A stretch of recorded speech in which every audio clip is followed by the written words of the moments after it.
ಒಂದು ಪಕ್ಷದ ಓಲೈಕೆ ಮಾಡೋರು ಬುದ್ಧಿಜೀವಿಗಳಂದ್ರೆ ಸಾಮಾಜಿಕ ಕಳಕಳಿ ಕಾಳಜಿ ಇರಬೇಕು. ಬಜೆಟ್ ನಿಗದಿ ಮಾಡ್ಕೊತಾರೆ 25ಕ್ಕೆ ಒಂದು ಈಗಾಗಲೇ ಘೋಷಣೆ ಮಾಡಿದ್ದಾರೆ. ನಾವು ಜನಗಣತಿ ಜೊತೆಯಲ್ಲಿ ಜನಗಣತಿ ಮುಗಿಲಿಕ್ಕೆ ಎಷ್ಟು ಸಮಯ ಬೇಕಾಗ್ತದೆ ಅಷ್ಟೇ ಜಾತಿ ಗಣತಿಗೂ ಸಮಯ ಬೇಕಾಗ್ತದೆ. ಎರಡು ಏಕಕಾಲಕ್ಕೆ ನಡೀತದೆ.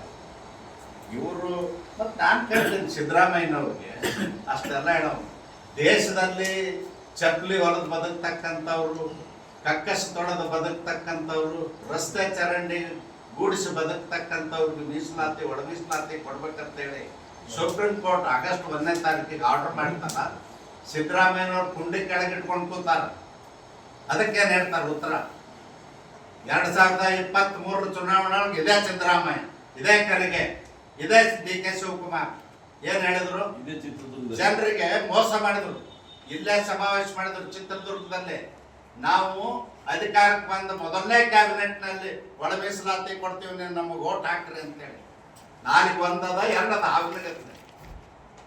ಎರಡು ನಾಲಿಗೆ ಇರ್ತಕ್ಕಂಥವ್ರು ಕಾಂಗ್ರೆಸ್ನವ್ರು ಇವತ್ತು ಹೇಳ್ತಾರ ಅಂಬೇಡ್ಕರ್ನ ಬಿಜೆಪಿ ಅವ್ರು ಸೋಲಿಸಿದ್ರು.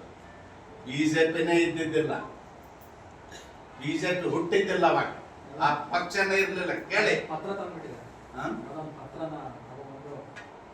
ಯಾವ್ದು ಪತ್ರ? ನಾನ್ ಕೇಳ್ತೀನಿ, ಡಾಕ್ಟರ್ ಬಾಬಾ ಸಾಹೇಬ್ ಅಂಬೇಡ್ಕರ್ 1952ರಲ್ಲಿ ಮೊದಲೇ ಚುನಾವಣೆ ನಿಂತಾಗ ಕಾರಜೋಳಕರ್ ಅನ್ನುವ್ರನ್ನ ನಿಲ್ಲಿಸಿ ಸೋಲಿಸಿ 3 ಬಾರಿ ಅಂದಿನ ಪ್ರಧಾನಮಂತ್ರಿ ಪಂಡಿತ್ ಜವಾಹರ್ಲಾಲ್ ನೆಹರು ಹೋಗಿ ಕ್ಯಾಂಪೇನ್ ಮಾಡಿ ಸೋಲಿಸಿ ಬರೀ ಭಾರತ ದೇಶದಲ್ಲ ಇಡೀ ದೇಶದ ತುಂಬಾ ಅವ್ರು ಹೋದಲ್ಲೆಲ್ಲ ಅಂಬೇಡ್ಕರ್ನ ಸೋಲಿಸಿದ ಸಂಭ್ರಮ ಆಚರಿಸಿದ. ಅದಕ್ಕೇನು ಉತ್ತರ ಹೇಳ್ತಾರೆ ಸಿದ್ದರಾಮಯ್ಯ?